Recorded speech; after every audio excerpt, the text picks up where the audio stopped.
네, 안녕하세요. 예, 세이지 김 교수의 배경지식 특강, 우리 저희 라직 트리, 트리 노정 특강을 이제 시작하겠습니다. 지난번에 제가 전반적으로 제 관점에서 어떻게 그 트리 노정에 대한 강의를 할 것인지 여러분께 말씀드렸고요. 그래서 오늘은 이제 지난 시간에 이제 소개해드린 그 계획대로 첫 번째 세션을 시작을 하겠습니다. 뭐 이미 소개해드린 것처럼 저희 강의는 크게 이제 그 지난 시간 제가 소개해드린 요 안내 보시면 7개로 이루어져 있는데 그중에 이제 첫 번째 세션, 현대 분석 철학의 이제 문항들에 대한 분석이라고 제가 이렇게 제목을 달아놨는데요. 이 현대 분석 철학, 특히 뭐 언어 철학, 심리 철학, 과학 철학, 논리 철학, 뭐 이런 내용들을 주제로 한 이제 추리 논증의 이제 문항들에 대해서 이제 소개를 해드리도록 하겠습니다. 그래서 이게 총 이제 4회, 4회인데 이게 이제 한 회당 이제 3개 강의로 이루어져 있고요. 총 12개 강의가 되겠습니다. 그래서 이 강의 방식은 현대 분석 철학에 관한 이제 문항들을 이제 뽑아서 이제 소개할 것이고요. 그 문항들을 풀이하기 앞서서 먼저 여러분에게 어떠한 이제 배경 지식이 필요한가, 이제 관련된 배경 지식을 여러분한테 소개를 먼저 해드리겠습니다.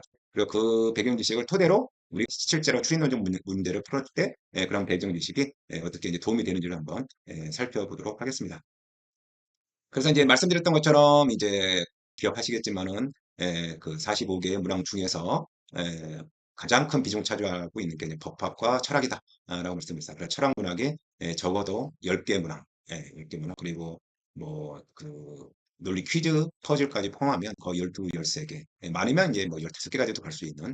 게다가 법학이라든가 사회과학 그리고 기타 여러 자연과학의 이제 문항들도 이게 단순히 이제 그 개별 과학의 전문화된 특성화된 문항으로 문제가 나온 어떤 그 내용으로 문항들이 나온 게 아니고 상당히 많은 문항들이 철학과 연계, 그러니까 철학적인 질문을 토대로 하는 상당히 이론적인 또는 굉장히 논리적인 그런 문항들로 구성됐다는 걸 생각해 볼 때 철학이 갖고 있는 그 위치와 비중이 얼마나 큰지를 여러분이 짐작할 수 있을 것 같습니다.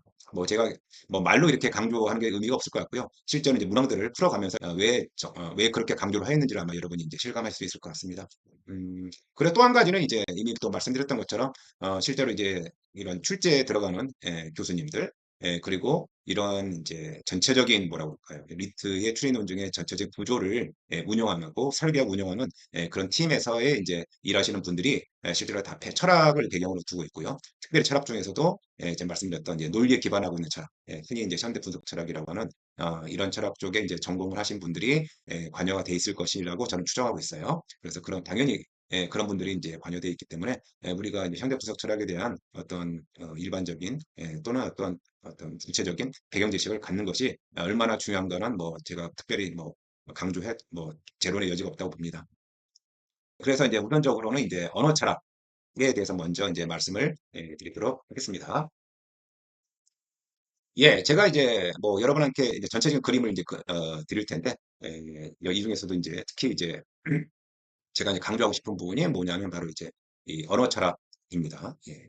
언어 분석 철학이라고 하는데 이제 이쪽 분야가 이제 상당히 이제 중요하고요. 실질적으로 이제 제가 2021년도부터 최근에 2026년도 시험까지 이제 뽑아보면 거의 한 10개 정도의 언어 철학 관련 이제 문항들이 이제 출제되고 있고 그 문항들을 보면은 그 뭐 제 개인적인 짐작이긴 하지만은 거의 같은 분 한 분 내지는 그 비슷한 분들이 출제에 들어오고 있구나라는 걸 알 수가 있습니다. 왜냐하면 어떠한 이제 언어 차이가 다양한 주제들이 있는데 특히 이제 이 출제하시는 분이 다루고 있는 주제를 보면은 당연히 이제 말씀드렸죠. 모든 교수님들은 당신이 관심을 갖고 있는 분야, 당신이 연구하고 있는 분야, 또 당신이 중요하다고 생각하는 기초적이지만 굉장히 중요하다고 생각하는 분야 문제들을 출제를 하시게 됩니다. 그런 이제 제시문들을 선택하고 그 제시문을 토대로 해서 문제를 이제 만들게 되죠.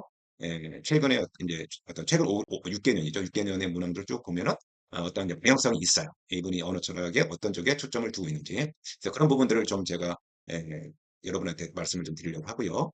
그래서 먼저 여기 이제 제 소개하는 요 문제들 아마 우선적으로 이런 이쪽 기출들을 먼저 소개를 할 텐데 함께 풀어보겠죠. 제가 풀어볼 텐데 이 문제를 이제 어떻게 풀 것인가 그리고 어떻게 접근할 것인가 그리고 이와 유사한 문제들 그를 통해서 이걸 통해서 이런 이제 문항들을 통해서 우리가 유사한 문제들을 어떻게 우리가 공략할 것인가 어떤 문항들이 나올 수 있는가 이런 부분들을 한번 생각해 볼 수 있고요.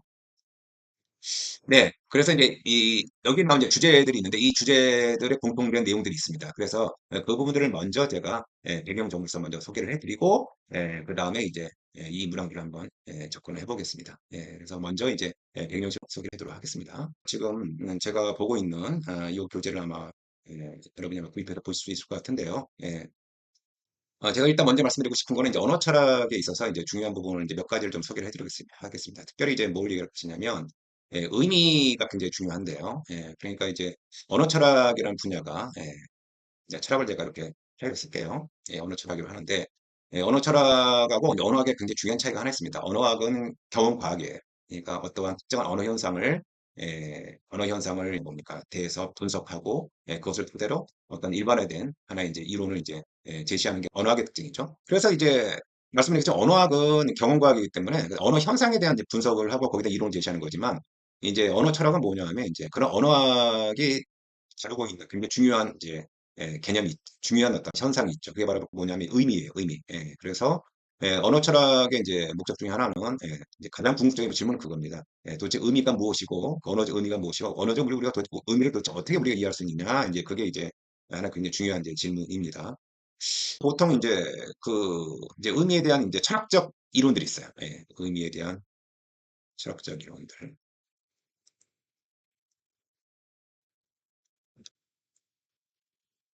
네. 그러니까 이거는 언어학에서 다루는 이론이 아닙니다. 언어 철학에서 다루는 이론이죠. 그러니까 의미에 대한 철학적 이론이라는 것은 의미가 도대체 무엇이고, 도대체 의미가 어떻게 의미가 그렇죠? 어떻게 의미를 통해서 우리가 소위 말하는 이제 의사소통이 가능한 일을 갖다가 뭡니까?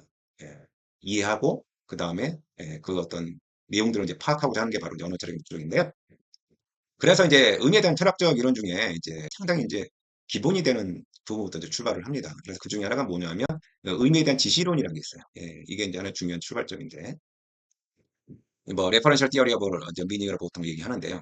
이거 의미에 대한 지시론이 이제 어떤 거냐면 굉장히 단순한 겁니다. 의미에 대한 지시론은 뭐냐면 예를 들어서 어떠한 이제 뭐 단어의 의미 그러면 단어의 의미구나 그 단어가 베끼는 대상이 바로 의미가 되는 거예요. 예를 들면 전화, 전화가 무엇이냐 또는 마이크가 무엇이냐 그러면 전화나 마이크가 베끼는 대상이 이제 의미가 되는 것이고 뭐 또는 이제 전화가 울린다, 그렇죠? 또는 뭐 무슨 뭐 예를 들어서 뭐 뭡니까 무슨 돌이 떨어진다. 뭐 이런 것들이 있지 않습니까? 그것의 의미가 뭐냐 그러면은 그것에 상응하는 어떠한 그쵸, 사실을 가리키면 되는 거예요. 그게 바로 이제 바로 이제 의미에 대한 지시, 이제 그걸 가리키면 되는 거죠. 그게 바로 의미에 대한 지시론인데, 굉장히 직관적이죠. 굉장히 직관적인데, 근데 사실 이제 여기에 대한 이제 여러 가지 이제 질문들이 이제 굉장히 많이 나오죠. 왜냐하면 의미라는 것이 단순히 예를 들어서 뭐 추상적인 것들이 있잖아요. 그렇죠? 뭐 아니면은 이제 제일 쉬운 게 뭐냐면 소설 속에 나오는 어떤 가공의 그러니까 픽션에 나오는 어떤 대상들, 인물들 이런 것들은 뭡니까? 실제로 우리가 지시할 수 있는 건 아니란 말이에요. 그러니까 이런 것들에 대한 의미를 우리가 어떻게 얘기할 수 있느냐? 또는 무슨 저기 뭡니까? 그 신화에 나오는 여러 가지 뭐 존재자들이 있는데 이런 것들은 도대체 그렇죠? 실제로 가리킬 수 있는 어떤 존재자들이 아닌데 어떻게 거기에 대해서 의미를 물을 수 있냐 이런 질문이 나온다는 거죠. 그래서 이제 의미에 대한 지시론이란 게 이제 사실은 굉장히 직관적이긴 하지만 여러 이제 문제점들이 있다고 이제 얘기할 수 있어요. 그래서 이런 문제점들 제가 이제 쭉 여기 이제 열거를 했어요. 열거를 했고 뭐 이거는 뭐 제가 연구해서 열거한 거 아니고 제가 이제 여러 가지로 이제 찾아보고 이런 관련된 이론들 찾아보고 정리해 놓은 것들입니다. 그래서 말씀드렸던 것처럼 실제로 존재하지 않는 대상을 어떻게 우리가 가리킬 수 있느냐 이런 질문이 바로 나오는 거죠. 이게 이제 지시론적 의미를 그러니까 의미에 대한 지시론의 가장 큰 문제이죠. 그리고 이제 또 하나 중요한 것 중에 하나가 뭐냐면 이제 여기 보시면 하나 예가 있는데 갑돌이 대 스키잉이라는 말이 있어요. 갑돌이 매우 말랐다 이런 표현이죠. 근데 사실 이제 이런 이제 뭐 누가 말랐다, 그렇죠? 누가 뭐 뚱뚱하다, 뭐 누가 굉장히 머리가 좋다, 누가 굉장히 뭐 덕이 굉장히 이 사람은 상당히 뭡니까 중망이 있다 이런 것도 있죠. 근데 사실 이런 것들은 일종의 이제 형용사라고 할 수 있는 속성들을 보여주는 건데 사실 속성은 뭐냐면 예, 모든 대상들이 공통적으로 갖고 있는 어떤 내용들이란 말이에요. 근데 그 속성 그 자체는 굉장히 추상적인 어떠한 대상인 거예요. 속성이라는 것은 추상적인 성격을 갖고 있습니다. 그러니까 이제 그런 추상적 성격을 갖고 있는 속성들은 도대체 이것을 밝혀내게 도대체 무슨 말이냐? 라는 이제 질문을 이제 할 수밖에 없죠. 그러니까 여기에 대한 이제 질문을 또 해줘야 되는데 이런 이제 지시론적 의미는 여기에 대한 이제 문제들이 있습니다. 그렇죠. 누가 착하다. 착하다는 거 생각해 보세요. 뭐 갑돌이 착하다. 뭐 갑돌이 성실하다. 이거 뭘 가리키는 걸까요? 그게 도대체?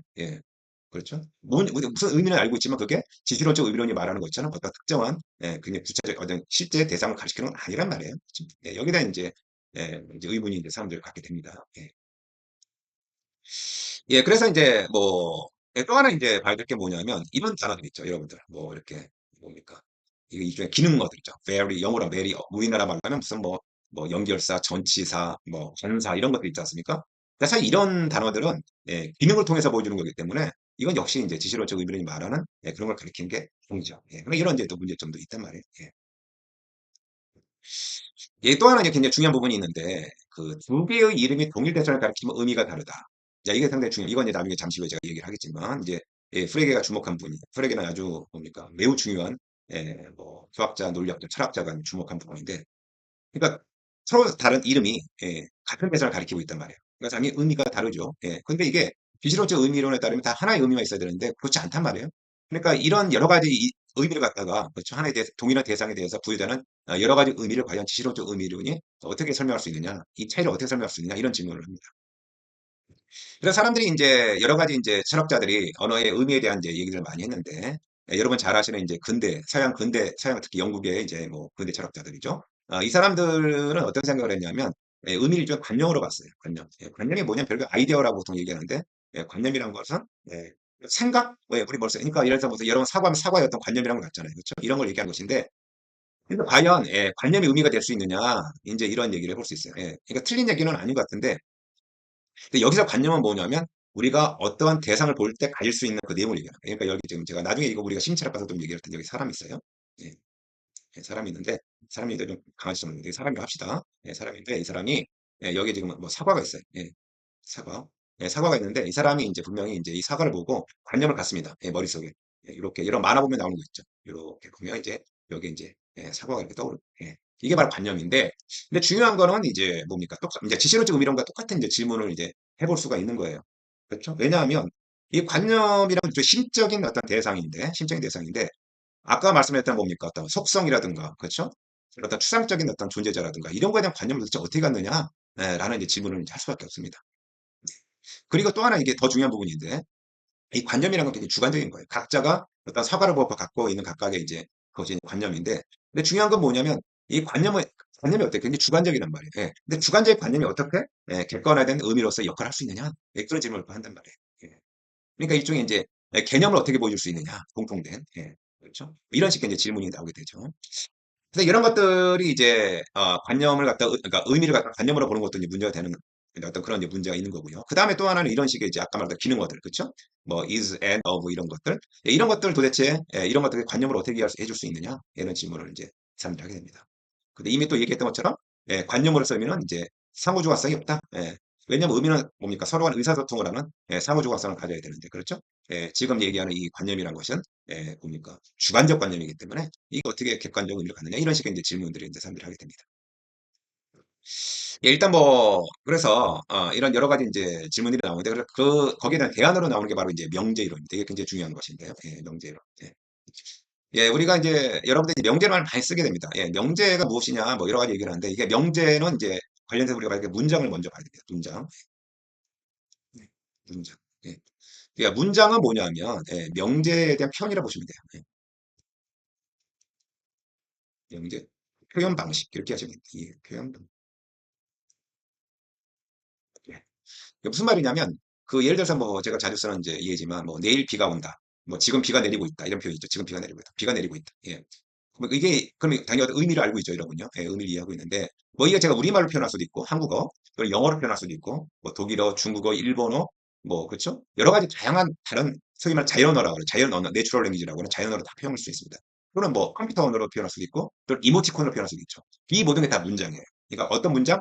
예, 지금 밖에 비가 내리고 있다라는 명제에 대한 여러 가지 다양한 표현 방식입니다. 이해되셨죠? 명제라는 것이 뭐냐면 어떤 의미의 기본 단위다라고 얘기합니다. 여기 어떤 의미가 있냐면은 그러니까 의미의 기본 단위가 단어라고 생각할 수 있어요. 근데 실제로 단어는 의미로서 역할을 못합니다. 왜냐하면 여러분들 뭐 예를 들어서 제가 뭐 사과, 뭐 배, 포도 이런 단어를 열고 했어요. 이게 무슨 의미인지 알 수 있겠습니까, 여러분? 그러니까 제가 이런 단어를 열감으로써 여러분들이 저 사람이 지금 무슨 얘기를 하려고 하는지 이해할 수 있어요? 이해 안 되죠. 이해는 언제 됩니까? 뭐 예를 들어서 사과는 과일이다. 뭐 배는 맛있다. 뭐 포도는 건강에 좋다. 이런 식의 문장이 됐을 때 비로소 우리가 저 단어를 통해서 어떠한 의미를 전달하고자 하는지를 이해되죠. 예, 그래서 많은 철학자들은 이제 뭐냐면 의미의 기본 단위를 문장, 명제로 봅니다. 단어가 아니라. 예, 단어는 문장 속에서만 의미를 가질 수 있다는 거예요. 그걸 갖다 흔히 영어로 이제 그 유명한 이제 프린시플 오브 컨텍스트라는 말을 쓰는데요. 이 컨텍스트는 문맥을 얘기하는 거다. 문맥. 문장의 문맥을 얘기하는 거예요. 그러니까 모든 단어는 그죠. 문맥 속에서 문장의 문맥 속에서 의미를 갖는다는 겁니다. 이게 이제 아까 말했던 이제 프레게라는 이제 철학자가 이제 여기에 대한 이제 굉장히 중요한 이제 어떤 이제 이론을 제시를 하죠. 예, 그래서 이제 중요한 건 이제 명제가 우리가 명제가 있다는 걸 전제함으로써 사실 우리의 어떤 의미론적 활동이 의미 활동이 이제 가능하게 된 겁니다. 예, 그리고 또 하나 이제 명제는 또 어떤 의미를 갖고 있냐면 명제는 우리가 흔히 참거짓이란 판단하시죠, 여러분. 예, 참거짓이다. 예, 참거짓 담지다다. 예, 그러니까 어떤 문장이 그렇죠? 예, 어떤 문장에 대해서 우리가 판단합니다. 참이다, 거짓이다. 예, 그게 어떻게 가능한 거냐면 예, 바로 명제에 의해서 이제 가능하다는 거죠. 예. 예, 그거 이제 이것이 이제 명제가 갖고 있는 게 이제 중요한 측면이고, 예, 명제가 이제 특히 이제 중요한 거는 뭐냐면 이제 그 뭡니까? 관념. 네. 관념과 굉장히 다르죠. 예, 관념은 주관성을 갖지만 명제는 뭡니까? 예, 객관성을 가져요. 예. 그래서 명제가 굉장히 어떤 우리의 어떤 의미론적 활동에서 굉장히 중요한 하나의 대상이 되는 겁니다.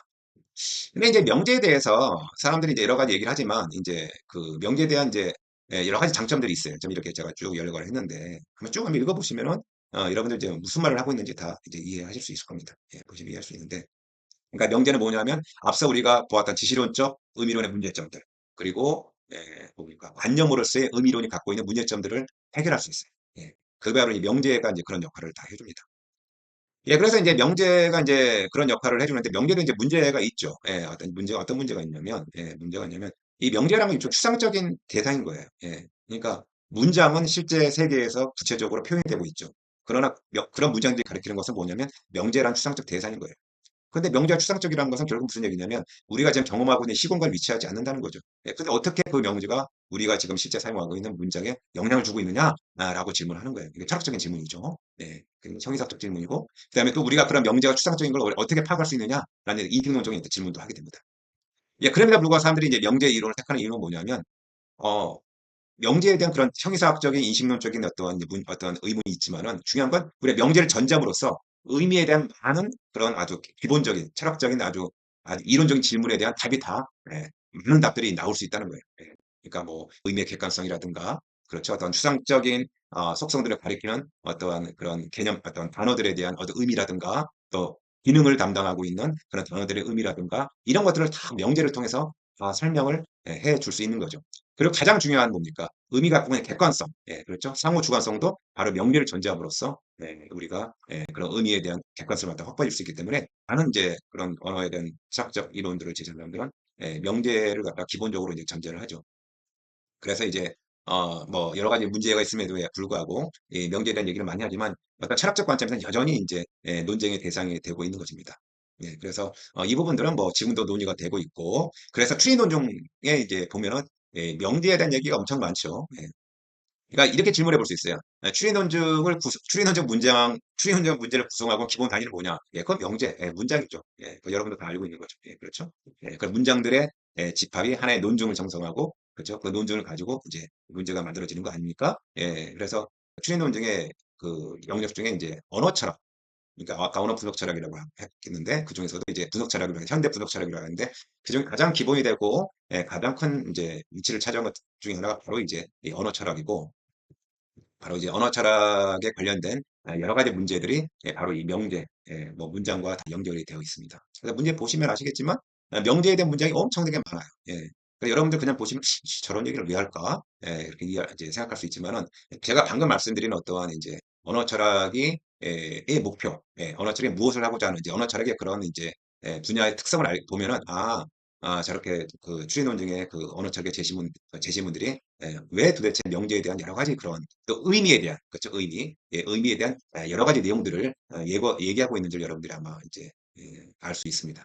그래서 이 부분들은 뭐 몰라도 여러분 문제 푸는데 지장은 없지만 그래도 이런 배경을 갖고 있으면 뭐라 어떠한 이제 문제를 푸는 데 있어서도 어떤 방식으로는 도움이 될 수 있고요. 중요한 건 뭐냐면 언어 철학에 대한 문제는 앞으로 계속 나올 것 같다는 거죠. 예, 지금까지 나왔지만. 왜냐하면 이제 우리나라에서 이제 소위 말하는 분석 철학을 하시는 분들이 많은 들이 이제 언어 철학과 연결이 되어 있고, 특히 최근에 공부해 보신 많은 젊은 교수님들 같은 경우에는 요새 트렌드를 보면은 이런 특히 이제 언어 철학, 논리 철학 또는 언어 의미에 관련된 형이상학 뭐 이런 것들을 연구하시는 분들 꽤 많아요. 그래 그런 분들 당연히 이제 문제 출제에 들어오실 가능성이 굉장히 높죠. 어떤 문제의 어떤 내용들 보면 그런 분들 굉장히 강하게 나타나고 있고요. 그래서 그런 분들 여러분 그런 부분들에 대해서 여러분들이 좀 주목을 하는 게 필요하겠습니다.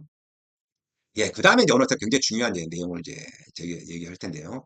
이제 뭐 제가 이제 프레게라는 아까 그렇죠? 예, 이 철학자, 논리학자, 수학자를 얘기했습니다. 프레게에 관련된 얘기가 엄청나게 많겠죠. 그 모든 걸 제가 뭐 여기서 할 수는 없고요.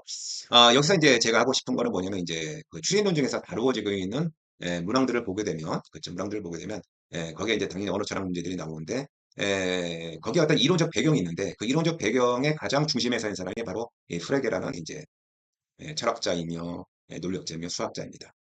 그러면 이제 프레게라는 이 언어학에서도 이 프레게는 굉장히 중요합니다. 언어학에서도 굉장히 중요한데 그런 지에 대해서 제가 이제 설명을 좀 드리도록 하겠습니다. 프레게가 이제 기여한 건 뭐냐면 여러 번 이제 그 뭡니까 내포와 외연이라고 들어보셨어요? 외연과 내포. 의미를 얘기할 때 우리가 외연으로도 얘기하고 내포로도 얘기합니다. 네. 그럼 이게 차이가 뭘까요? 먼저 이거 먼저 설명을 좀 드릴게요. 설명 먼저.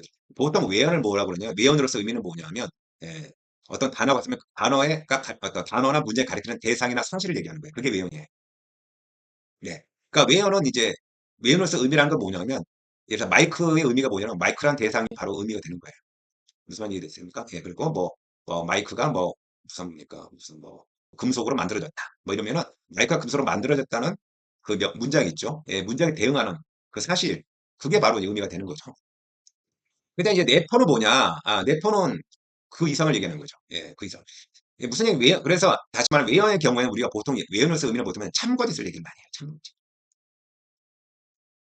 그렇죠? 어떤 문장에 대응하는 사실이 있으면 그 문장은 참이 되는 거고, 그런 대응하는 사실이 없으면 거짓이 되는 거예요. 굉장히 단순하죠. 외연으로서 의미가 그런 겁니다. 그러니까 외연으로서 의미라는 것은 참거짓입니다. 네포는 뭐냐? 네포는 우리가 보통 일상에서 많이 얘기하는 이제 의미예요. 여러분 이제 배 있죠, 배. 배 의미가 뭐죠? 먹는 배가 있고, 그쵸? 과일 있고, 그 다음에, 그쵸? 여러분 쉽 있죠, 쉽. 타는 배가 있고, 그 다음에 뭐예요? 우리 복부가 있죠. 복부할 때 배가 있단 말이에요. 무슨 이해되죠? 여러 가지 내포가 있어요. 이걸 다 내포라고 하죠. 뭐 이해되세요? 그래서 외형과 내포가 있는데, 이런 구분들을 합니다. 근데 이런 구분이 도대체 누구로부터 나왔고, 이게 왜 중요한가? 그쵸? 왜 우리가 이런 구분이 필요한가? 바로 이게 이제 프레게라는 이제 이 철학자하고 연결이 되어 있습니다. 프레게라는 철학자가 유명한 이제 논문이 있는데요. 독일은 지노트 베르이트, 뭐 영어 센스 레퍼런스라고 하는데 이게 바로 이제 뭡니까 외연과 내포와 외연에 대한 얘기예요. 그러니까 레퍼런스는 바로 외연에 대한 거고 내포는 센스에 대합니다. 외연은 이제 여기 보면 이제 레퍼런스에 대한 가리키는 지시, 아까 지시했죠. 이제 센스에 대한 거죠. 또는 이걸 갖다가 이제 뭡니까 뭐 외연을 이제 뭐 디노테이션이라고도 해요. 영어로. 그 다음에 내포는 코노테이션이라는 말 씁니다. 들어보셨죠? 이렇게 됐습니다. 그러면 프레게가 도대체 왜 이렇게 의미에 대한 두 가지 구분, 외형과 내포, 그렇죠? 센서 레퍼런스, 그렇죠? 뭡니까 외형, 아니, 내포와 외형, 센서 레퍼런스를 왜 얘기하는가 볼 때, 이제 여기 이제 프레게 이제 동일성이나 퍼즐이라는 게 있어요. 뭐냐면 이런 거 보세요. 이 네 개 문장이 있는데 보시면 이게 다 동일성 문장입니다, 그렇죠? 117 더하기 133은 253. 새벽별은 저녁별과 동일하다. 정력은 다산이다. 사조세는 정정 아버지다. 이런 문장은 다 뭐냐? A나 B의 형식을 갖고 있습니다. 근데 이 A는 B라는 문장하고 A는 A라는 문장하고는 분명히 다르죠. 이게 무슨 말이 특히 이제 2번 갖고 한번 제가 얘기를 해볼게요. 이게 뭐냐면 이제 동일한 별이 있어요. 동일한 별인데 두 사람이 이제 별을 보는데 한 사람은 이걸 갖다가 새벽별이라고 얘기하는 거예요. 또 다른 사람은 이 별을 뭐라고 그러냐면 이걸 저녁별이라고 얘기한다는 거예요. 그래서 뭐 이 A라는 사람과 B라는 사람이 할게요. A라는 사람은 새벽별을 보고 다니까 새벽별이 밝다 이렇게 얘기해요. 반짝인다. B라는 사람은 저녁별이 반짝인다고 그래요. 근데 사실 이 별은 같은 별이에요. 근데 이 사람들은 각각 자기들이 이제 뭐 일하러 가는 시간에만 이 별을 보기 때문에 그럼 당연히 이 별을 갖다가 이제 새벽별로만 또는 저녁별로만 알고 있는 거죠. 그러나 이제 그래서 이제 중요한 건 뭐냐면 우리가 새벽별은 당연히 뭐예요? 저녁별이죠. 그렇죠? 새벽별은 저녁별이고 어떤 얘기를 하세요? 새벽별은 새벽별이다. 저녁별은 저녁별이라고 얘기합니다. 잘 보세요. 그러면 자, A는 B하고 A는 여기다 제가 한번 써볼까요?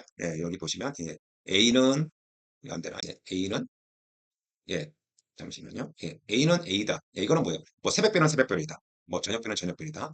뭐 새벽 제가 새벽별 쓸게요. 새라고 쓸게요. 예. 근데 A는 B다는 뭡니까? 이거는 새벽별은 저녁별이다 얘기하는 거예요. 예, 무슨 말인지 이해되시죠? 네. 그러면 보세요. A는 A다 뭐 참여의 거짓이에요. 당연히 참여죠. 예. A는 B다 참여의 거짓이에요. 당연히 참여죠. 그렇죠? 이게 무슨 얘기냐면 우리가 의미를 참, 거짓이란 외연이죠, 외연. 예. 외연으로만 파악하면 이 두 문장은 아무런 차이가 없어요. 차이가 없어요. 그런데 이 문장에 차이가 없나요, 진짜? 차이가 있죠. 예, 차이가 있죠. 그렇죠. 왜냐하면 A는 A라는 거와 달리 A는 B다. 새벽별은 저녁별이다고 얘기할 때 이거는 어떤 중요한 차이가 있습니까? 우리한테 정보를 더 주고 있죠. 예. 그렇죠. 어떠한 인지적인, 인식적 정보를 더 주고 있단 말이에요. 이게 굉장히 중요한 차이죠. 그래서 프레게는 어떤 생각을 했냐면, 이게 외연으로서는 전혀 차이가 없단 말이에요. 그래서 동일한, 이걸 대체하면은, 그렇죠? 여기 B로도 마찬가지죠. 여전히 참이에요. 예. 그러니까, 예, 뭡니까? 외연으로서는 이 두 문장의 차이가 없는데, 이 두 문장의 차이는 결국은 뭐냐 하면, 이제 인지적 유의미성인데, 이거는 결국은 어떻게 우리가 얻을 수 있느냐, 인지적 유의미성을. 예, 이거를 이제, 프레게는 바로 뭐라고 그러냐면, 이거를 이제 내포를 통해서 이제 얘기를 합니다. 예, 내포. 예.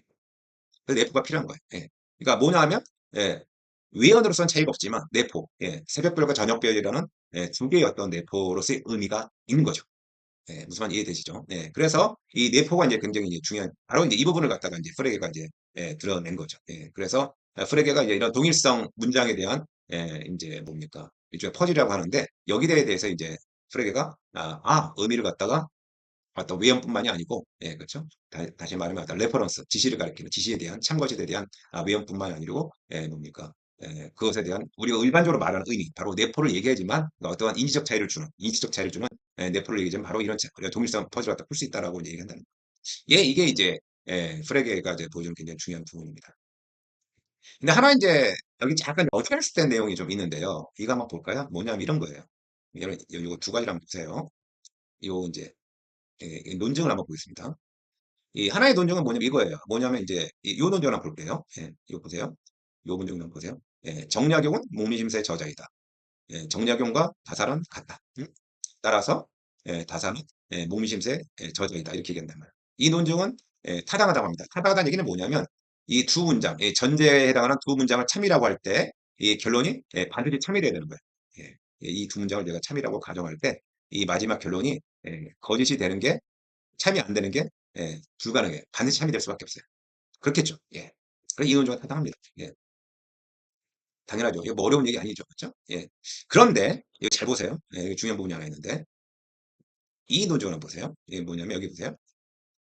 비슷한데 차이가 있어요. 여기 이제 뭐가 이제 빌리브 대시라고 집어넣었어요. 예. 갑돌이야. 예. 그러니까 갑돌이는 정약용이 목민심서를 썼다는 걸 믿고 있어. 정약용은 다산이에요. 따라서 갑돌이는 다산이 목민심서를 썼다는 걸 믿는다. 라고 할 때 이게 타당할까요? 잘 생각해 보세요. 앞에 논증과 달리 우리 뭘 집어넣습니까? 여기다 무슨 각도리 빌리브스 대시라고 집어넣었어요. 이 빌리브스 대 같은 걸 뭐라고 그러냐면 이거 명제적 태도라고 합니다. 명제적 태도. 이것도 기억하시면 좋습니다. 예. 명제적 프로포셔널 에티튜드라고 그러는데 이게 뭐냐면 바로 이하에 대한 이 명제, 정령현 몸이을 썼다에 대한 태도예요. 믿는다는 태도. 예. 그러니까 빌리브만 읽는 게 아니고 노우도 가능하고 그렇죠? 예, 무슨 뭐 희망한다는 말도 하고 예, 이런 것들이 다 뭐냐면 다 명제적 태도에 대한 이제 동사들인 거예요. 그러니까 이 정량형 봉신을 쓴다에 대한 믿는 태도, 뭐 안다는 그죠? 인식에 대한 그러니까 알에 대한 태도, 그렇죠? 또는 희망에 대한 태도 이런 것들이 전부 다 명의 태도라고 하는데 중요한 건 이게 왜 타당하지 않냐면 첫 번째 이 두 문장 모두 다 참이라고 하더라도 이 결론이 따라서 이해한 문제 반드시 참이 된다고 우리가 보장할 수 없어요. 왜? 왜냐하면 이 빌리브 대 때문에 그러죠. 예, 그렇죠. 그러니까 이 명제적 태도의 문맥에서는 앞서 얘기했던 이런 식의 타당성이 유지가 안 된다는 거예요. 예. 그럼 이 논쟁이 타당하게 되는 경우는 어떤 거냐면 어떤 경우입니까? 갑돌이가 믿는 게 중요한 거예요. 그렇죠. 갑돌이가 믿는 게. 그렇죠. 갑돌이가 믿어야지만, 그러니까 갑돌이가 데디아의 문장을 믿고, 그 다음에 결론에서 갑돌이가 또 데디아의 문장을 믿는 게, 여기 바로 믿음이 참여야지만 이 논쟁이 타당할 수 있는 거예요. 그러면 보세요. 이 빌리브 대시 도대체, 그렇죠? 빌리브 대시 탐이 되려면, 그럼 도대체 이 갑돌이를 믿는다고 할 때 이 가리키는 게 도대체 뭐냐는 거예요. 여기 보시면 정약용은 목민임서를 썼다라는 걸 가리키고 있고, 여기선 다산이 목민임서를 썼다는 걸 이제 가리키고 있죠. 그때 이제 뭡니까? 프레게가 얘기하는 건 뭐냐면 여기서 바로 다시 이제 또 센스를 얘기해요. 내포, 의미. 예, 어떤 의미? 예, 내포. 예, 내포의 의미를 얘기합니다. 이게 무슨 얘기냐면, 어떻게, 지금 이 문장을 볼 때 이것이 이제 이 의미를, 그러니까 여기서 빌리브 데디아의 중요한 건 뭐냐면 이 문장의 참 거짓은 결국은 뭐냐면은 빌리브 데에 대해서 빌리브 데이, 그러니까 갑돌이가 믿느냐 안 믿느냐에 달려있는 것이고, 그때 갑돌을 믿는다는 것은 도대체 뭐냐면 바로 이 믿음이 가리키는 건 뭐냐면 바로 이 귓가게 정약용의 몸짓을 썼다, 다사의 몸짓을 썼다는 바로 이 문장의 내포를, 명제, 그렇죠? 네포르스의 명제를 갖다가 이제 가리키고 있다는 겁니다. 근데 이게 왜 중요하냐면, 잘 보세요. 여기 이제 두 문장이 있어요. 갑돌이가, 여기 잘 보세요. 갑돌이가 정력의 몸인사를 썼다는 걸 믿는다는 이런 문장이 있고, 갑돌이는 또 뭘 믿냐면 다산이 몸인사를 썼다는 이 두 개의 문장이 있어요. 예. 예. 그러면 이 두 문장이 당연히 어떻게 됩니까? 정력이 몸인사를 썼다거나, 그렇죠? 예, 다산이 몸인사를 썼다는 건 어떻게 돼요? 동일한 걸 가리키죠. 예, 그렇죠? 예. 또 동일한 사실을 가리키고 있는 거예요. 분명히. 그렇죠? 예. 그렇죠? 예. 동일한 사실을 가리키고 있죠. 근데 중요한 건 뭐냐면, 여기서 갑돌이가, 그렇죠? 예, 갑돌이가 제가 이걸 첫 번째를 이제 A라고 하고 두 번째 B라고 하면, A라는 문장, 이 전체 A라는 문장이 참이 될 수 있지만 B라는 문장이 얼마든지 거짓이 될 수 있어요. 마찬가지로 B라는 문장이 참이지만 A라는 문장이 얼마든지 거짓이 될 수 있어요. 그렇죠? 왜 그럴까요? 갑돌이가 정량이 뭐 정량과 다산에 대한 일치를 모르면은, 그렇죠? 일치된 말을 잘 모르면은, 그렇죠? 그리고 실제로 모른다면은, 그렇다면 당연히 A가 참이면 B는 거짓일 수도 있고 B가 참이면 A가 거짓일 수도 있는 거예요. 그렇죠? 예. 따라서 이제 이 경우에 이제 중요한 건 뭐냐면, 그럼 이 차이를 갖다 어떻게 설명할 것이냐? 이 차이를 외연만 갖고 설명할 수가 없어요. 동일한 사실을 가리킨다는 외연만 가지고. 이 차이는 무엇을 설명한다? 예. 이 A가 가리키는 이 문장. 예. 그러니까 이게 이 문장에 대한 외연만 갖고는 안 되고 내포. 예. 여기에 대한 내포. 그렇죠? 또 여기에 대한 내포. 예. 이 내포가 다르다는 거예요. 다르다는 거예요. 그렇죠? 정약용을 몸에서 썼다는 그 내포와 가산이 몸에서 썼다는 내포가 다르다는 거예요. 이게 다르기 때문에 이 차이를 아까 방금 말씀드렸던 A가 참이면 B가 거짓이고 B가 참이면 A가 거짓인 것을 설명해 줄 수 있는 겁니다. 그래서 외연만 갖고는 안 돼요. 왜냐면 외연이면은 동일한 질값, 동일한 문제에 대체되니까 당연히 질값이 그대로 보존돼야 돼요. 그러나 보존될 수가 없죠. 왜냐하면 밀리브 덱과 같은 이걸 갖다 흔히 말하는 이걸 갖다면 불투명한 문장이에요. 불투명. 이걸 갖다 뭐라 하냐면 이런 걸 갖다가 오페크라고 해요. 컨텍스트라고 합니다. 예, 불투명한 문맥이라고 해요. 예, 투명하지 않은 거예요. 예, 이러한 면적적 태도를 동반한 문장들은 투명하지 않아요. 그러니까 이 경우에는 뭡니까? 외연만 갖고는 이 문장의 질값을 결정할 수도 없고, 이 문장의 질값이 다를 때 이 문장들의 질값이 왜 다른지 설명할 수가 없어요. 무엇을 가지고 갈 수 있다? 바로 내포가 있기 때문에 바로 이 두 문장의 차이를 갖다가 설명해 낼 수 있는 것입니다. 그래서 이제 그럼 그 내포가 뭐냐? 또 질문해 볼 수 있죠, 사람들이요. 거기에 대해서 뭡니까? 프레게는 이걸 떠트라고 얘기해요. 이제 이게부터 얘기가 복잡해집니다. 너트다. 이건 하나의 생각이다. 이게 뭐죠? 그러면 이제 사람이 또 질문하죠. 너트가 도대체 뭐냐? 뭐냐? 이 생각이 도대체 뭐냐? 예. 이제 여기에 대한 이제 이건 이제 여기에 대한 질문은 바로 이제 형이사학을 하게 되는 거죠. 예. 이건 형이사학의 질문. 이게 뭘까? 너트가 뭘까? 예. 이거 여러분들 이게 인간에 대해서 얘기하면 우리 사람끼리는 별 의미가 없지만 오늘 인공지능 가지고 생각해 보세요. AI의 그 자연어 처리 능력이 굉장히 탁월하죠. 엄청나죠. 예. 그때 우리가 물어볼 수 있죠. AI가 어떤 우리 인간처럼 의미로좀 활동을 한단 말이에요. 근데 우리가 궁금한 건 뭐냐면 과연 AI가 인간과 같은 이런 떠트를 갖고 있느냐? 라고 사람들이 이제 질문하게 됩니다. 이 떠트를 어떻게 규정하느냐에 따라서, 어떻게 이해하느냐에 따라서, AI가 떠트를 가졌다 볼 수도 있고, 그렇지 않았다 볼 수도 있어요. 여기에 대해 상당히 이제 복잡한 이제, 논의들이 들어오게 됩니다.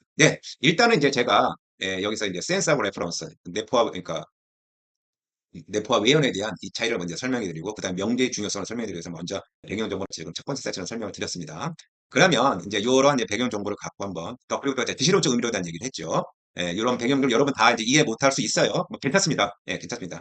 다시 이제 문제를 풀 때, 제가 이런 배경 정보들이 어떻게, 제 지문에 녹아들어 있는지, 그 문제를 푸는 과정에서 우리 사고의 어떤 과정에서 이런 배경 정보들이 어떤 굉장히 우리한테 도움을 줄 수 있는 방식으로 작동하는지를 제가 설명을 드리면, 그 배경 정보가 그래서 그런 맥락에서 이런 의미를 갖고 있었구나. 그래서 중요하다 볼 수 있구나라는 걸 여러분이 이제 이해하실 수 있을 겁니다. 그래서 바로 이제 다음 세션으로 들어가서 제가 문항들을 가지고 제가 소개한 이 주제들과 관련된 내용들 중심으로 해서 이제 다시 설명을 좀 드리도록 하겠습니다. 그러면 여러분들이 보다 이제 분명한 이해에 도달할 수 있을 것입니다. 두 번째에서 이어서 바로 진행하도록 하겠습니다. 네, 감사합니다.